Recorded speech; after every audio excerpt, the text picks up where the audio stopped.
are burning this world.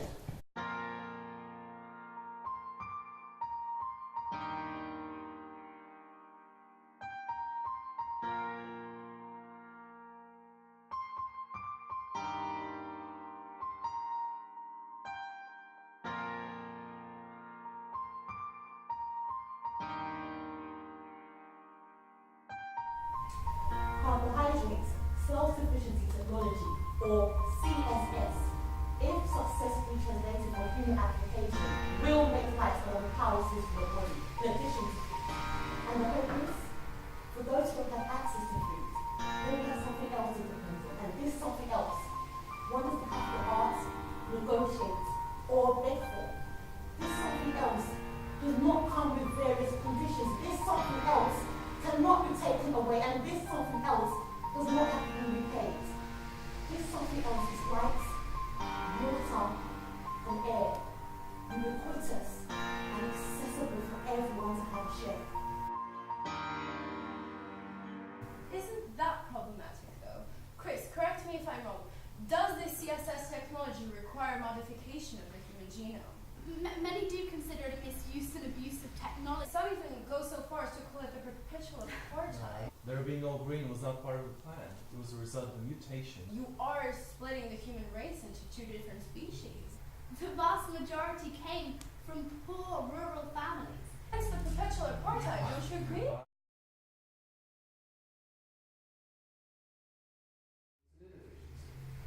Then what do you think technology should be used for? No. Beauty and freedom.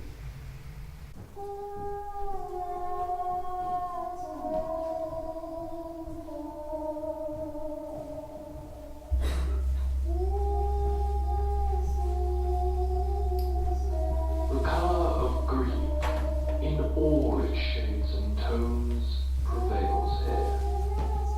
Unsurprising, it may be said, for a vast forest that stretches for miles and miles. But when the panorama rolls out before your very eyes, and its psychological hard punch starts to be felt, for some time all you can do is marvel at the most obvious. From a distance no less immense than a desert in extent and on par with an ocean in mystique, the forest seems destitute of the stern absolution of the former, or the turbulent temperament of the latter. It appears to sit in an idle, green silence, thinking. If it were 200 years ago, one would have every right to dismiss such personifying as merely another cliched employment of figure of speech. But over the years, a new type of green has been emerging here, and a closer look is all it takes for one to realize that this forest is, in fact, thinking.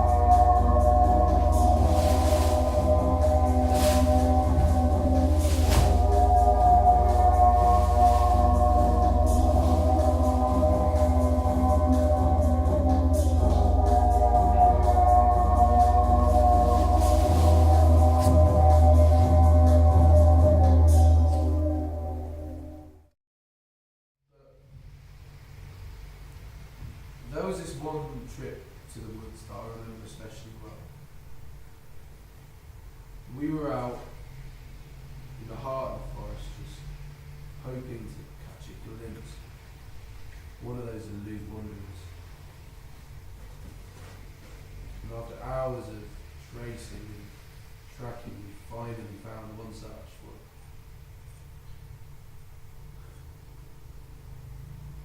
Our luck couldn't have been better. stars were shining bright in the sky. And he was at a perfect distance away. And there was just the right amount of boughs and leaves to add this picturesque feel to things, but not to be obstructed. It was a frame that would stir the blood of any photographer. So I quickly looked through the camera, looked through the lens in haste. It did take me a few seconds to find the focus. But the instant I did, it just felt like I was peeping through a whirlwind. From the other end, there he lay, motionless, expressionless, but just full of lust.